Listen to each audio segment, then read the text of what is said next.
to be talking about inspiring life transformation journey. So we have 4 panelists. I'm going to call them up one by one, and I'm going to need the audience's help to give them a round of applause as they make their way on stage. First up, we have Long Long from Dr. Mobile. Next, we have Trisha Lim from We Create Studio. And next, Lisa Kleck from Spendless Group. We also have Erlanga Witoyo from Capital Boost. And last but not least, of course, moderating this panel, we have our own co-host, Jumaya, or more affectionately known as JQ, from Business Beyond Boundaries.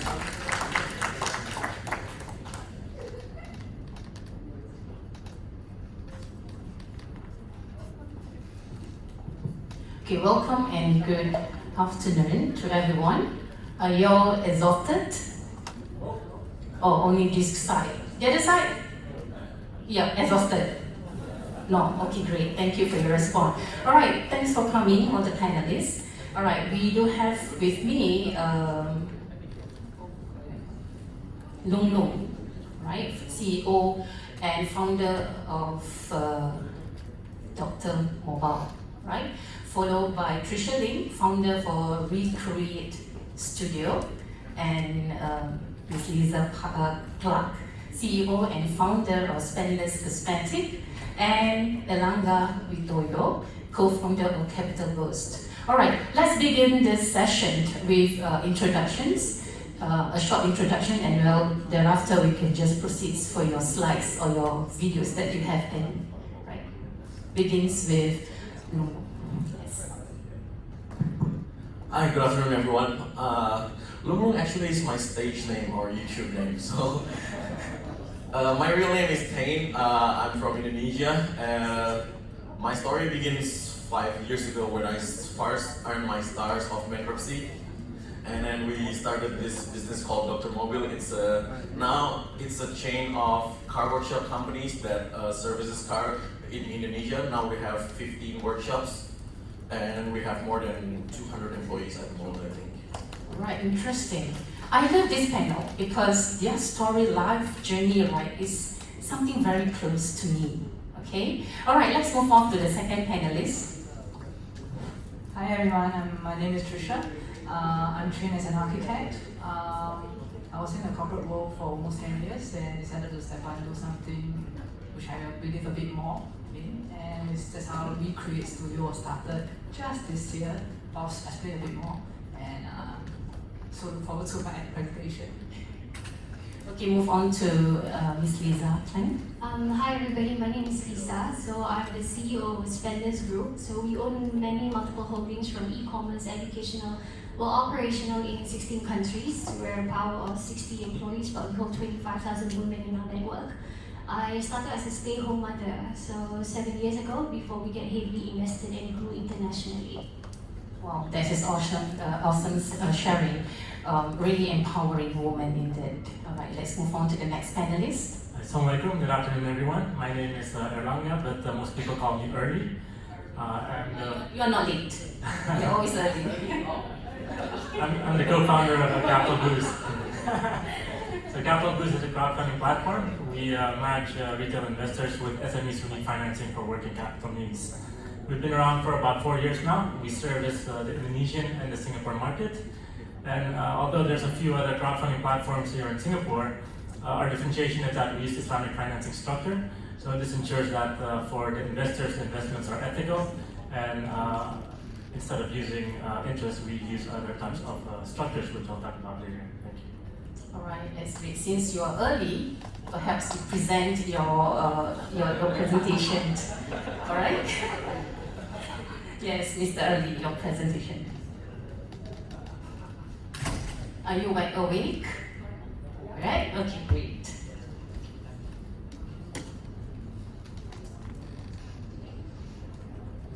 Okay, so myself and my co-founders, our backgrounds were mainly in investment banking and also corporate banking. We decided to get out of what we were doing, actually, so we can provide more impact for the community.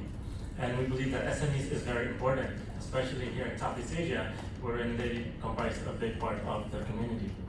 So if you look at SMEs, the biggest problem which they have is normally in terms of financing. In Southeast Asia, about 95% of total businesses comprise of small to medium-sized enterprises.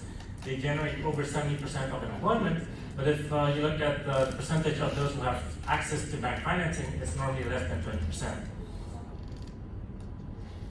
So because of this, we decided to create a platform which connects retail investors looking for short-term attractive investments with SMEs looking for financing for working capital needs. So we try to provide a win-win situation for all parties. For the SMEs, they can raise financing from up to 200,000 Singapore dollars. For the investors, they can invest starting from $200. It's normally short-term investments, but on an annualized basis, they normally get between 14 to 24% of annualized return, depending on the risk of the SME. And for capital boost, we normally charge 3 to 5% for helping the SMEs in terms of raising financing. We focus on technology to simplify both the funding for the SMEs as well as the investment process for the investors.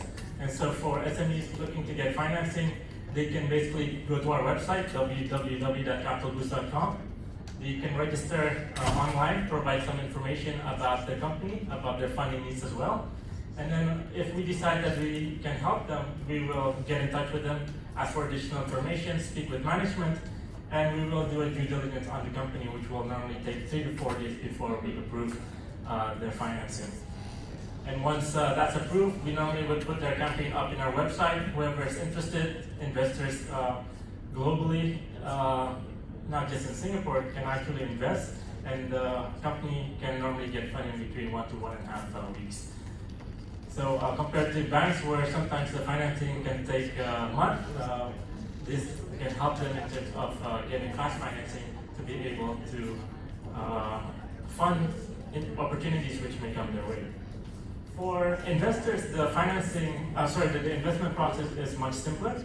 Again, it's all done through online, but basically through digital signing of documents as well as digital wallet, investments can be done within minutes. So for SMEs, again, we help SMEs in Indonesia as well as Singapore. In order to be able to apply for financing from Capital Boost, they need to meet certain minimum requirements. For one, they need to be in operation for at least 12 months, so there's at least a track record of the company's operations. They need to have minimum annual sales of 100,000 Singapore dollars. They need to provide purchase order or working order, so we know that there's already a customer who are in need of their services or their products, and perhaps they need financing for buying assets, and that's something we can help with. But we want to make sure that these companies have cash flows which they can use to pay their obligations in the near term. So we kind of focus on responsible financing. We don't just want to provide debt or financing. We want to make sure that eventually the SMEs can actually pay back. Because again, debt is both ways. It can be beneficial, but if you can't pay back, it can be a big problem for the SMEs as well. As I mentioned, we focus on Islamic financing structure. That's to basically eliminate the use of interest. So the first type of financing which we provide is asset purchase financing. And in here, normally SMEs have purchase orders, but they may need to buy assets such as raw materials, inventories, or equipment. And what happens is that they will go to our platform and put up their campaign there. Capital Boost will look for investors who will buy those assets for the SMEs. So basically the funds go directly to the supplier, who will then send the assets to the SMEs. So in this example, the assets is 400,000 Singapore dollars. There's going to be a contract signed between the SME and the investors, wherein the investors agree to sell to the SME the same assets at a higher price in the future. So for example, in 3 months' time, the SME agrees to buy the same asset at 105,000 Singapore dollars. So it's basically cost plus a profit margin of 5%, and that 5% is the return which the investors will get. Again, this is somewhat safer for both parties in that the funds is used for a certain purpose in here, buying the assets as opposed to just providing it to the company and giving them more flexibility on what they can use for it, which is sometimes good, but at the same time, sometimes it can be misused. We also provide invoice financing, and this is for companies who have invoices to a customer, but perhaps instead of waiting maybe 30 to 90 days, they need cash advance because they want to use funds for other projects which they have. And in this case, the investors will provide an interest-free debt to the SME based on the invoice. And basically, Capital Boost and the investors will act as an agent to get the payment from the SME's customers. And so as an agent of getting or collecting the funds from the customers, we will get a fee from the SME. And that fee is basically the return which the investors will get. So these are some successful projects which we've helped. Overall, in Indonesia and Singapore, we've helped over 100 SME deals over the past 4 years. In Singapore, we've helped a cafe in terms of purchasing kitchen equipment for their renovation. We've helped a Singapore company with a Norwegian owner who imports halal candies from Turkey and then sells it to big customers such as IKEA or Singapore Zoo, as well as Legoland. And we've done a few other invoice financing for contractors, mainly in Indonesia. So this is our team. Overall, we have over 25 years of banking experience, over 10 years of entrepreneurship experience. So we try to understand both sides here in terms of the financing and in terms of investments as well, and in terms of the SME's needs. So again, when we meet with SMEs, we try to understand their needs and as much as possible, even those which may not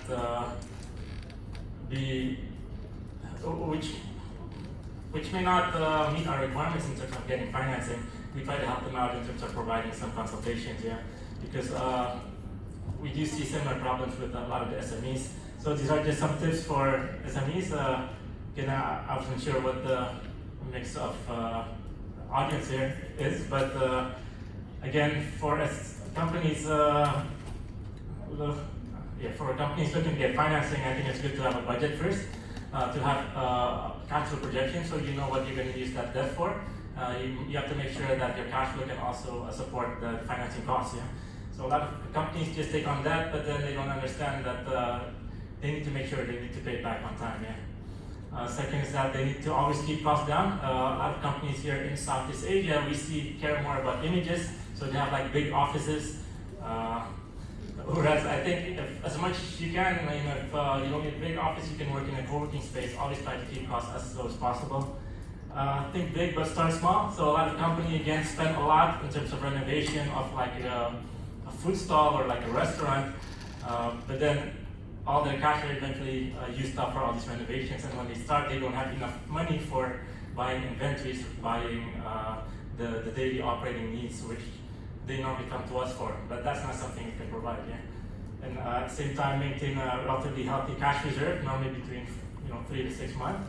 And for a lot of SMEs in Southeast Asia, I think they need to focus, because a lot of business owners, they see a lot of opportunities, especially in Indonesia. So they're in one business, but they try to go into other businesses as well, and as a result, they lack focus, and it's hard to grow one business if you're trying to do different things.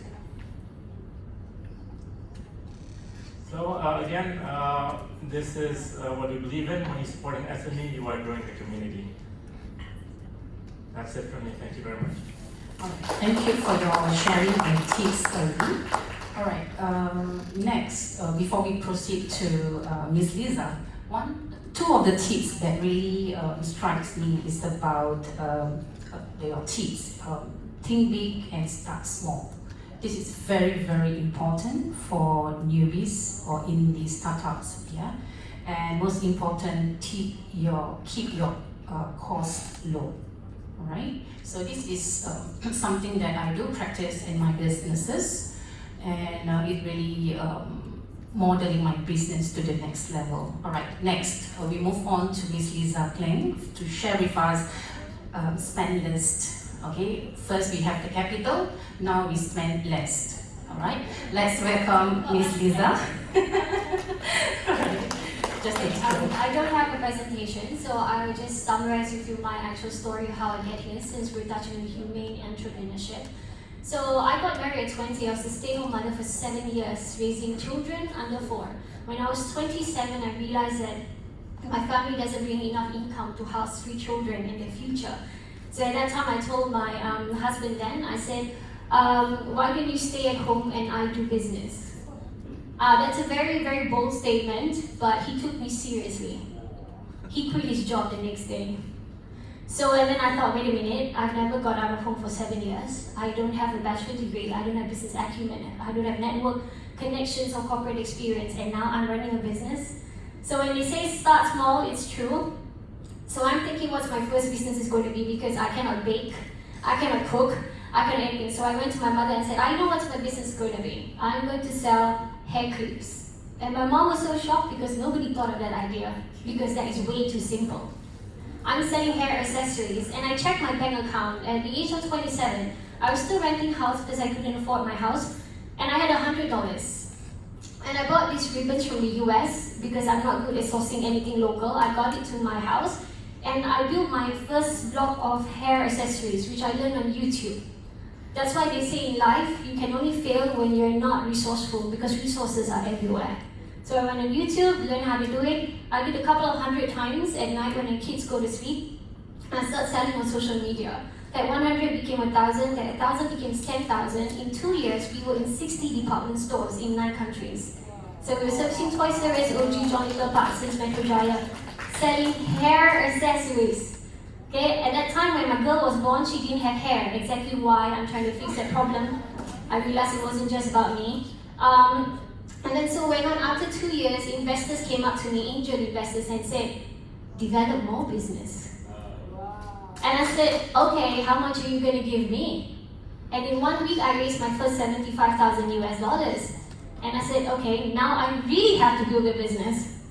So I had to study and, of course, learn about business, investment returns, legalities, finance acumen. So I did everything that I need to study despite not going to school because we got kids.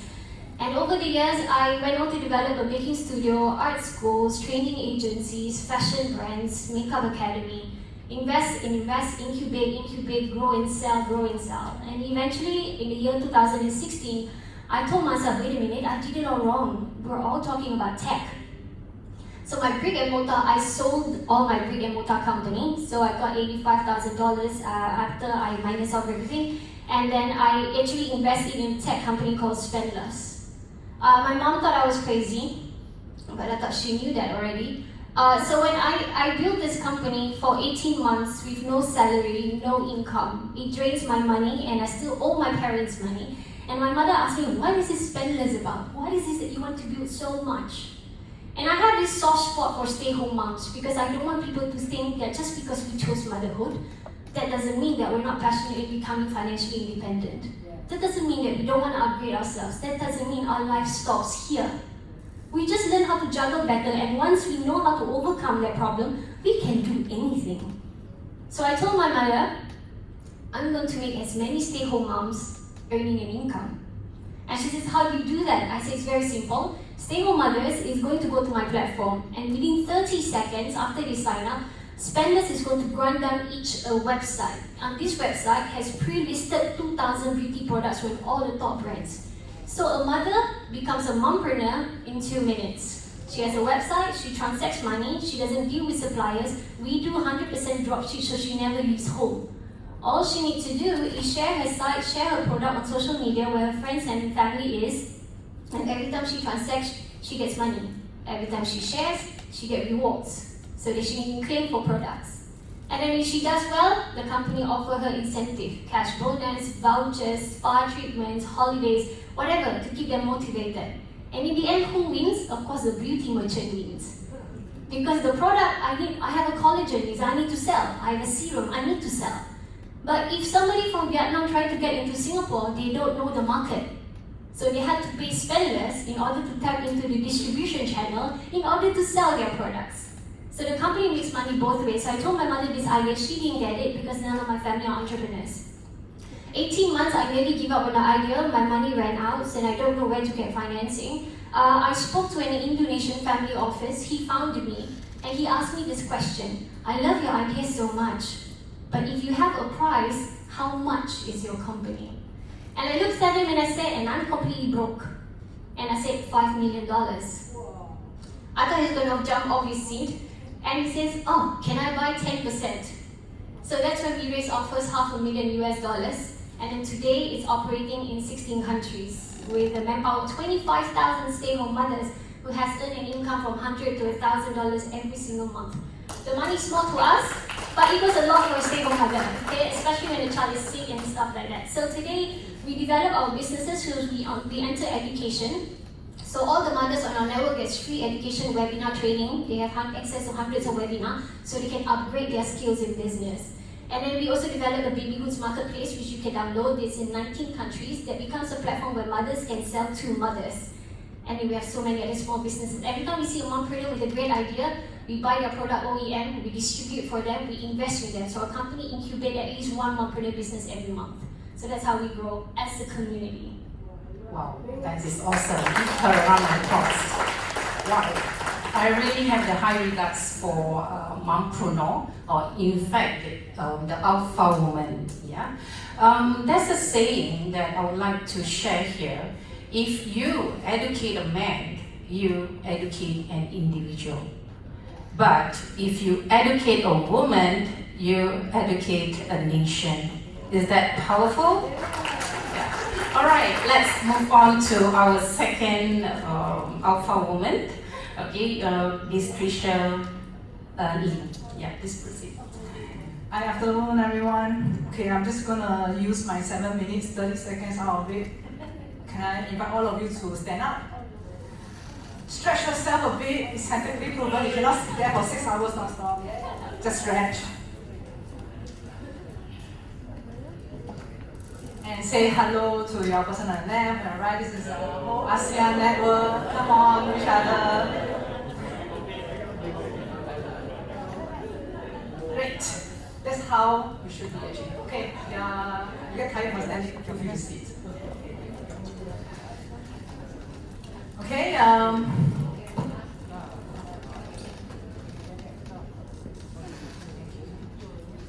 I really want to thank you, media, and all the volunteers here to organize this. I think it's a great event. I'm so motivated. We've been sitting here for 6 hours and still so energetic and so interested. Really, I'm not joking. Interested about doing more, and I'm so inspired by this year. I'll share a bit about my story. I'm a licensed architect in Singapore. I've been working in a corporate firm for actually just about 10 years. I work in Australia, I work in the States, I also work in Singapore for the longest few years. I love my job. I love what I'm doing, but I thought since I got so much energy, I'm still young, I thought I channel all the energy to something I believe in. Basically, as a professional, given the chance to be educated, I think we don't forget those people around us who don't have the chance to be as educated as we are. I'm not saying education is all, but I'm saying we have a different mindset or different framework from our journey that we can share with people who doesn't have opportunities to. So that's how I started off. That I would like to share about my education as an architect, of how very simple gesture in terms of design and planning and thinking we can work with a lot of rural communities around in Asia to help them live a little bit better. Okay. How yet? I'm still in the process. I just told you I started this company really a few months ago. I've been doing all this work for quite a few years now, but I never see a need to set up a company. Only recently I thought, all this work has been under the name Trisha. Trisha is so small, so I need to put it into a bigger framework called We Create Studio. So a bit about this journey. I call this firm a social consultancy firm. You go and Google it, the word doesn't exist. I just made it up. Basically, the idea is a consultancy firm that focuses, I would say mainly or even all, on community-centric design and planning through the direct engagement with local community. I use the word direct. In other words, we're not just a big, we are going to step away from all the big companies who have a good overview of what's going on. But when you engage the community directly, you have a different mindset. I'm learning so much the last few years of doing all this. And I work with communities around in Thailand, a lot in Myanmar, so Israel. So I'm the second Singaporean who works a lot in Myanmar, but talking about, first based in Singapore, but talking a lot about Myanmar, I'll share a fair bit. and also a bit in India. But India, I think I'm not the best person, so decided to step away from the economy. Decided to focus more on Southeast Asia and Pacific ASEAN, where as a designer, I understand the region a little bit better, like what we spoke about, that proximity and that familiarity. We create, the we in the we create. The we is not just Singaporeans, not just Malaysian, it's not just Vietnamese, but we as in humanity. The we. We're all just human at the end of the day. Just that sometimes some of us has a head start in life, some of us just happen to be a ground zero, even -1. But we can all come together and create something that we all can share. That's how I come out with the word we create. The word studio is just basically a platform. I'm using this company as a platform to be able to have the opportunity to be able to create together a Transa platform. So of course we have a lot of initiatives and ideas that I'm working with, collaborating with different groups of people, a lot from Singapore, because Singapore just happens to be recognized as an opportunity platform for a lot of expertise to come together too. But now, of course, after today, I know a lot more expertise in Singapore. So some of the principles we abide to. This word think big, start small is happening a lot. And I think it's so important. I started off this thought many years ago and it stuck with me all this. And I have a note in my wallet that's been with me all this time.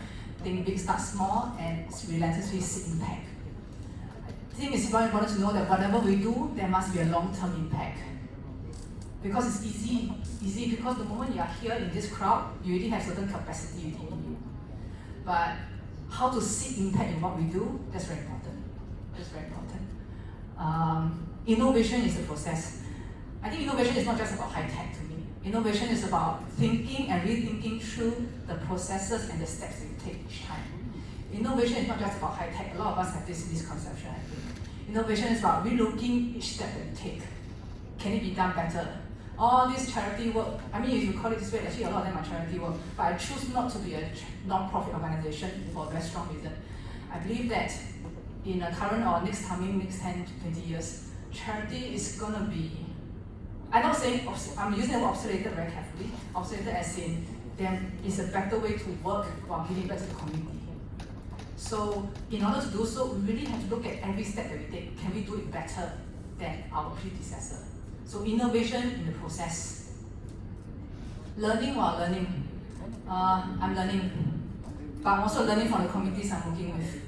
A lot of all the sharings before, I really said, if you go to different communities, I'm nobody. I see myself as a facilitator. I happen to have a small ATM card next to me. So we need to learn, humble enough to learn from each other. I offer different expertise to a project or to development. The local communities offer different opportunities and foresights to a project. We all must be able to learn from each other before you can move forward. That's what I believe in, and very much this company believes in. So these principles very much abide to this entrepreneurship that we just started. And of course, one of the big things, all this can happen through a lot of collaborations. We are working in a different world right now. If you look at the big establishments right now, I think a lot of them see, they are struggling because the overhead is so high. Being SME here, our strength, we see it like small little ants.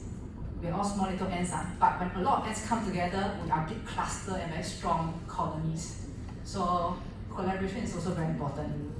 Why we need to do this? I won't elaborate too much on that, but it's really seeking an impact to our fellow humanity.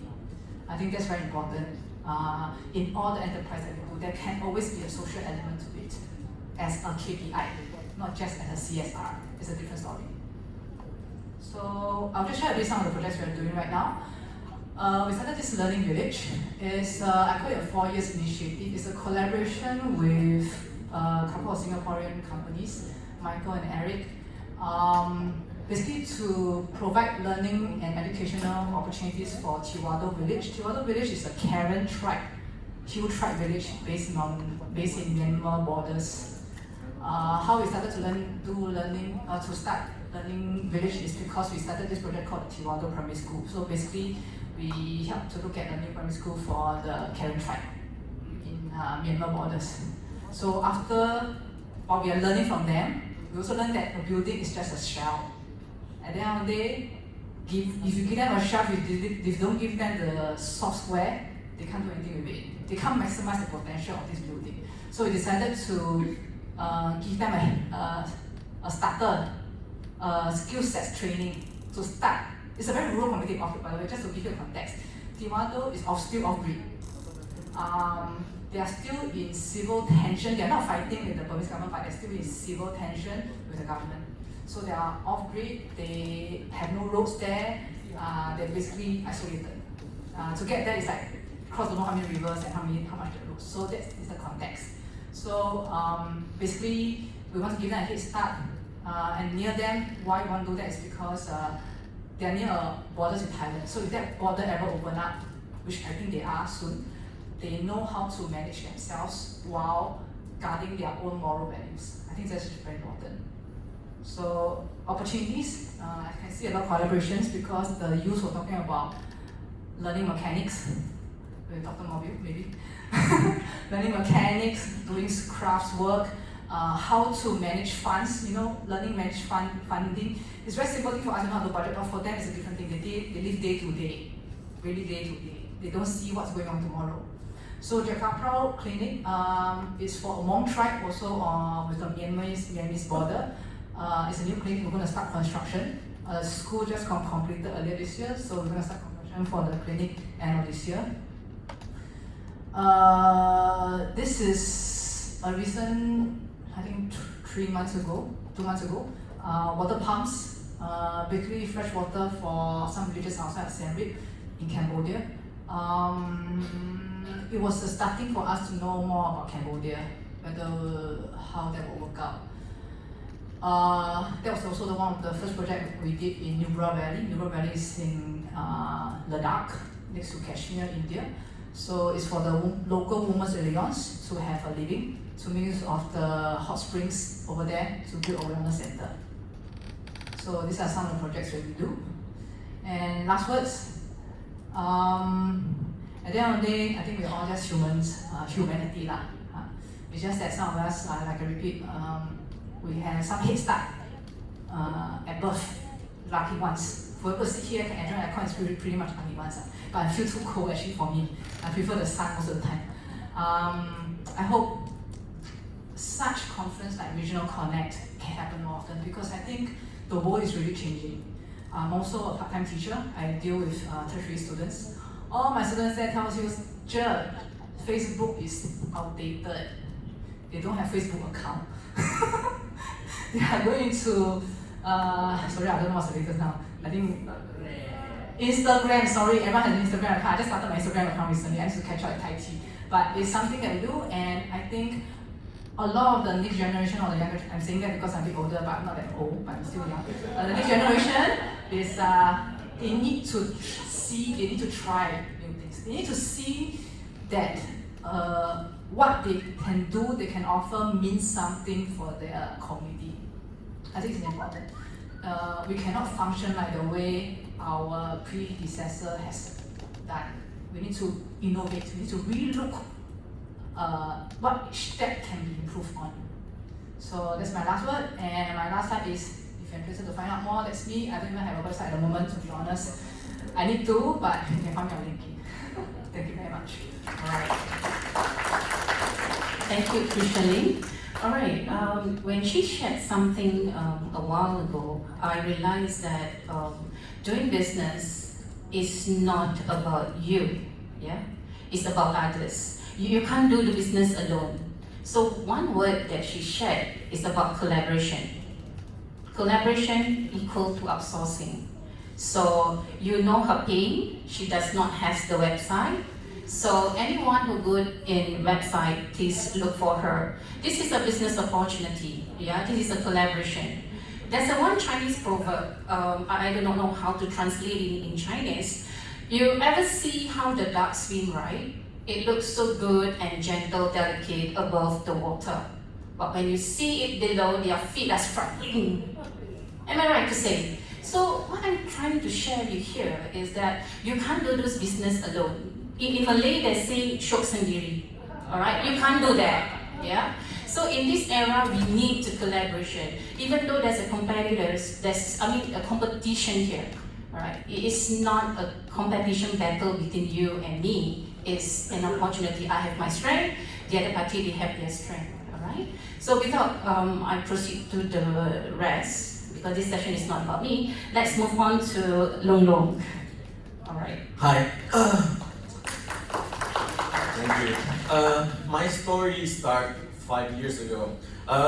When I graduated university, I worked for a mining company for 5 years, and then I saved up my money to open my own business. My first business was, I think, buying and selling gold, and that went down crash and burning within 3 days. Within 3 days, I lost 138,000 US dollars. And then went bankrupt. In my bank account, probably I only have around $120 to start another business. That day, right, I contacted a lot of my friends, and some of my friends actually helped me to open my first workshop, which I opened with only 500 US dollars and 2 of my employee technicians.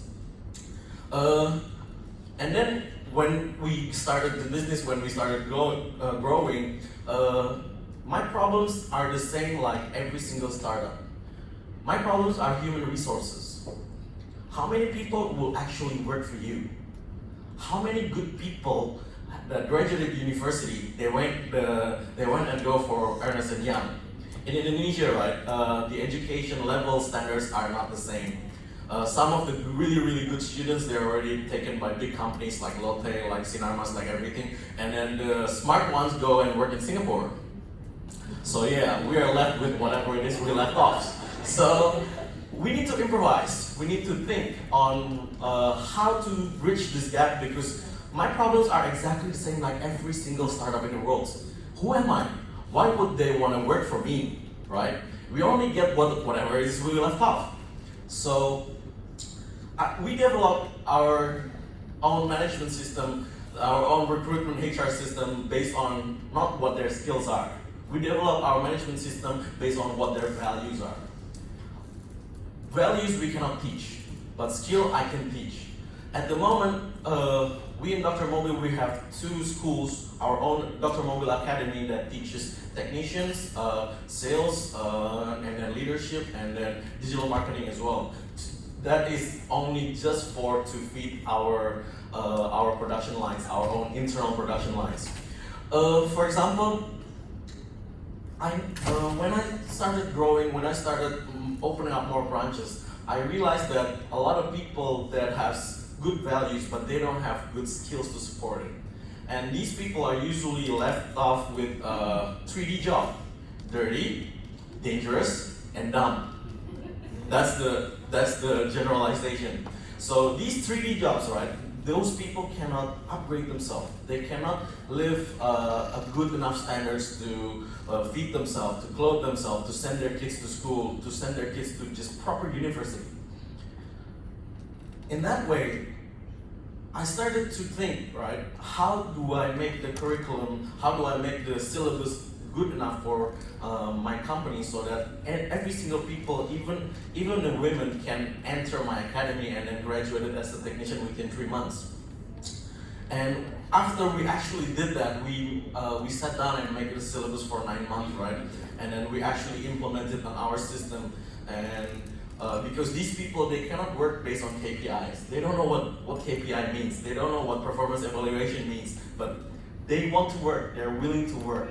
That's why we are bridging this gap in my company. We are bridging this gap with our own training academy, so that they can train there and then they become more skilled worker. Take one example. There's a junior technician in my place. His name is Mario. When the first time he joined with us is they have this internship program in high school for technicians, and then they send it to our place so that they can learn on fieldworks. Apparently, his mother is struggling to pay for education for 3 kids because his father is have a kidney problem, so every month it needs to go to a hospital and dialysis. And in Indonesia, we have healthcare system but not that good, so it is a really big spending. And the mother is actually working as a housekeeping in Indonesia, so that's you are way below the pay grade. So one day, right, I was talking to him, listening to his stories, and he was only 14 that day, and I was thinking on how am I going to help him? Because in Indonesia, the law regulates you cannot hire and employ people under 17. So I started this training program with him actually, and then we started training him within 2 years. Within 2 years time, he could already solve people problem with their cars. He can do diagnostic, he can do repairs, he can do pretty much everything within 2 years, and he can finish around 9 cars per day. So that is really high efficiency working that he's done. And next year we're opening in Kuala Lumpur in Puchong our first international branch, and he's the junior training technician over there. So what we do here is we educate people as long as they have good values inside them, as long as they can realize what their success meanings are. Because when we talk about entrepreneurship, these words are thrown around a lot for the past 10 years, right? But most of these people, when they open entrepreneurship, what they want is money, and money, right? But they didn't realize that when you do entrepreneurship, it's not that easy. It's not that simple. People make it look easy because they're already good at it. 95% startups failed within the first 5 years. That's a fact. And what I'm trying to convey to my team members are, the first syllabus in my training is that we train their definition of success. By meaning is, success are not driven by how much money you have. Success are not driven by how much car you have, how good you are at managing your money. No, success is whatever it is that you want to do it properly, and then you can live a good life with it. You can feed your family, you could send your kids to school, you could pay for your parents' healthcare.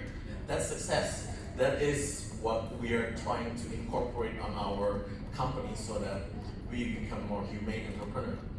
Because in Asia, especially in Indonesia, there's a lot of unemployment, and we have one of the biggest population in the world. So that we need to utilize these manpower that we have, and then we need to make it as our strong point to the customer.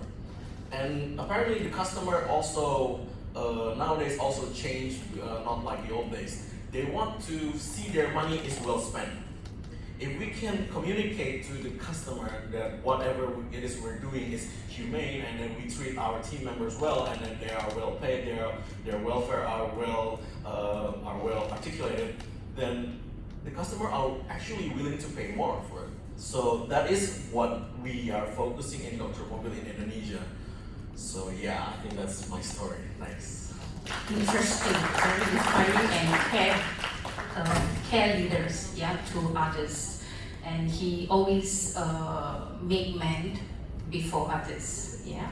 All right, before we wrap up, right, I would like to have, is there any question from the floor? Or maybe the pigeonhole?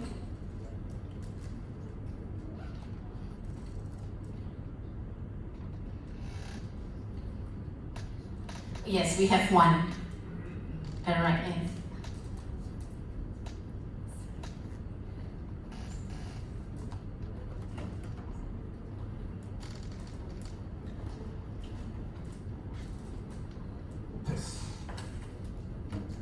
hello, my name is Mr. Fong.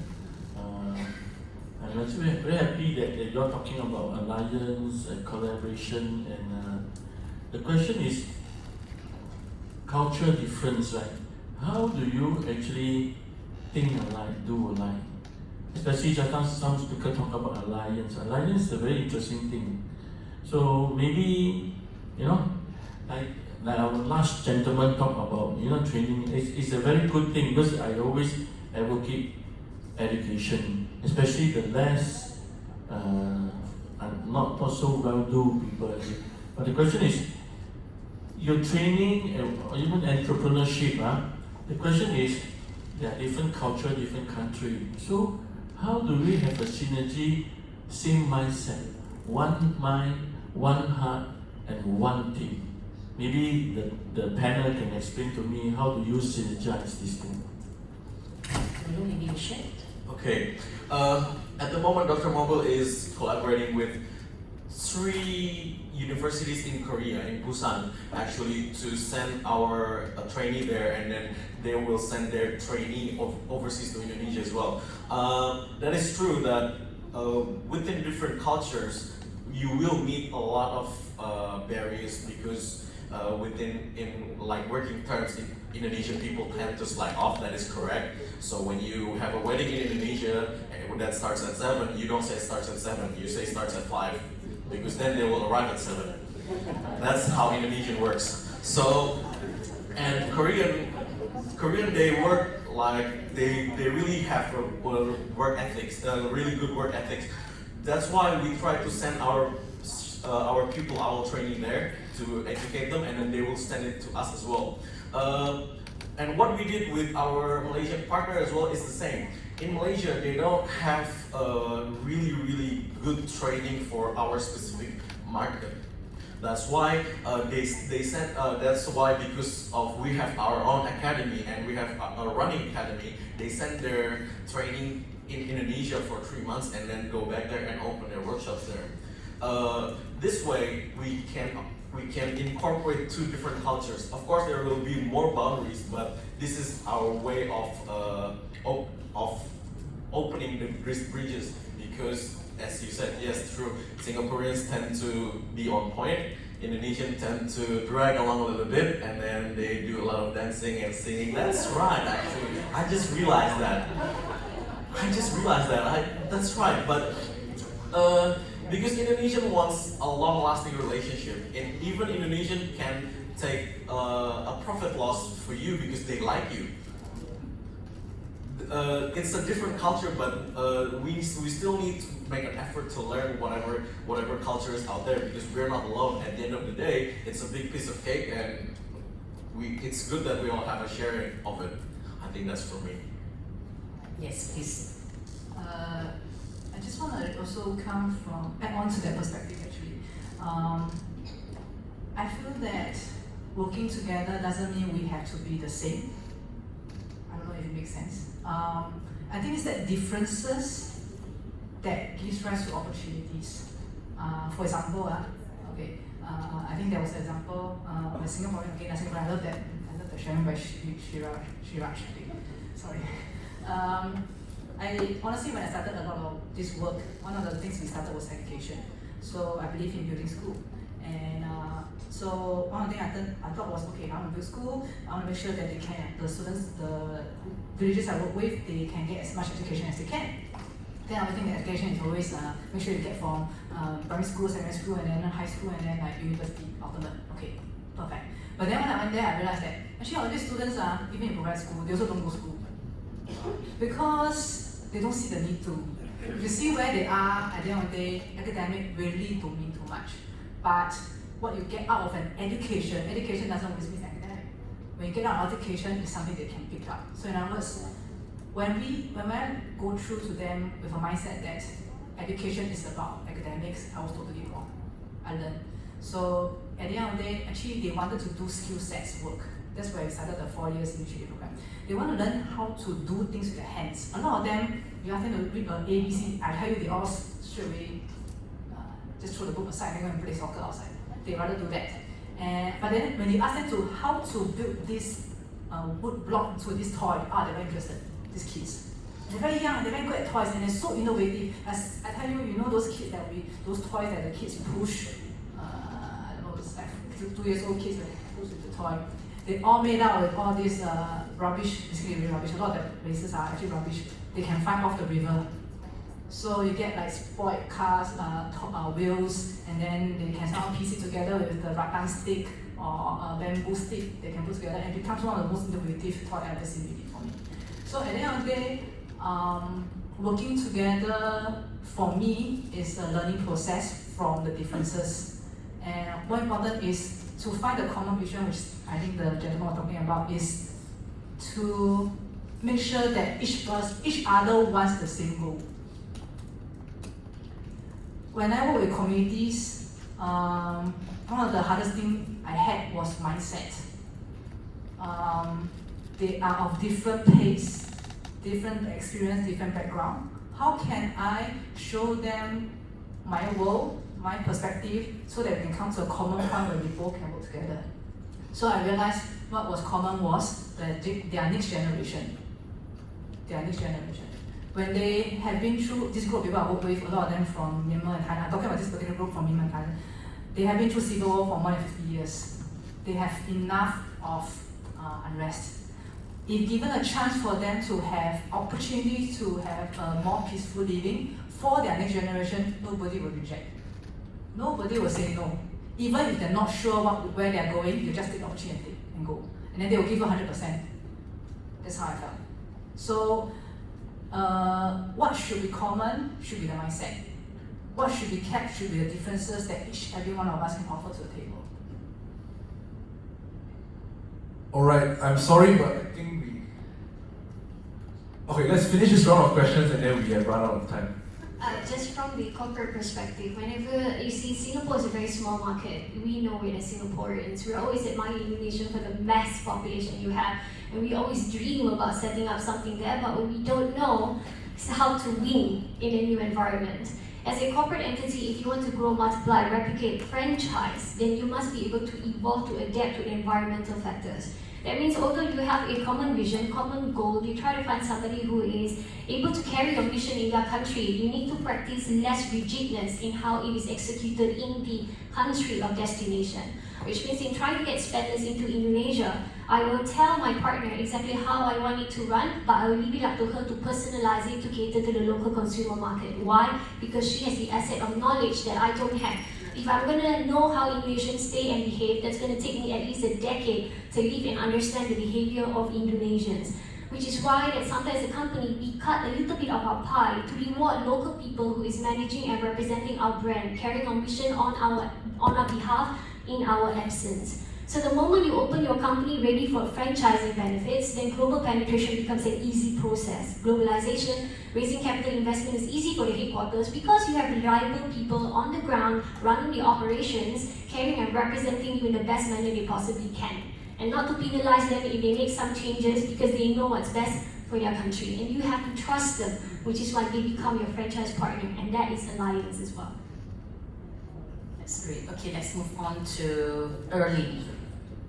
Yeah, so we have a team in Singapore and Indonesia, and it's important that they work closely well with each other in order for us to grow. I think it's similar to what the others mentioned. We focus on one goal. So as much as possible, when we do have like town hall meetings on a monthly basis, I do try to remind everyone what our mission, our vision, our core values are. Yeah? So everyone's on the same page. But apart from that is that we're trying to learn the best of each culture. So like what's best from Indonesia, what's best from Singapore. Like maybe from Indonesia, you can take the people's politeness, relationships there. Whereas in Singapore, maybe more the professionalism, being more targeted and being more transparent. Yeah? So again, as much as possible, everyone tries to work together and try to take the best from each other. Thank you. All right, thank you for sharing, all panelists. Right, time is really jealous in our side, so I shall share the next shows to our handsome MCs. Right. Okay, so we've come to the end of this panel, but before that, we're going to request everyone to stay on stage because we have a token of appreciation from the organizers. And right now, we're going to invite LB from Matahati Foundation to give out the frames.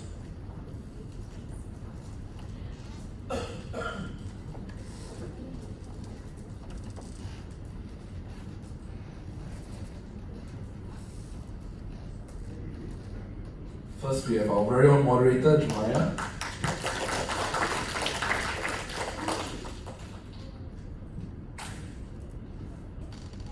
Next, I believe we have Lisa.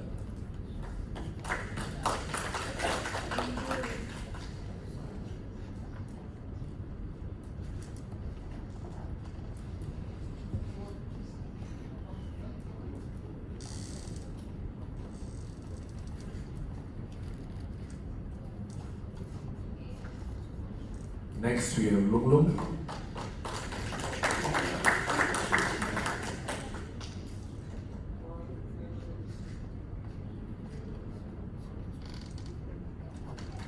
Next we have Early.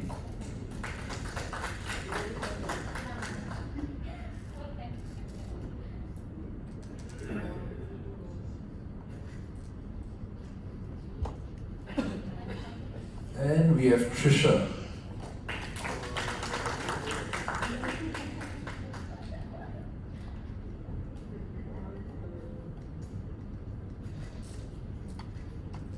Can we have the panelists gather at the center of the stage so that we can have a group photo?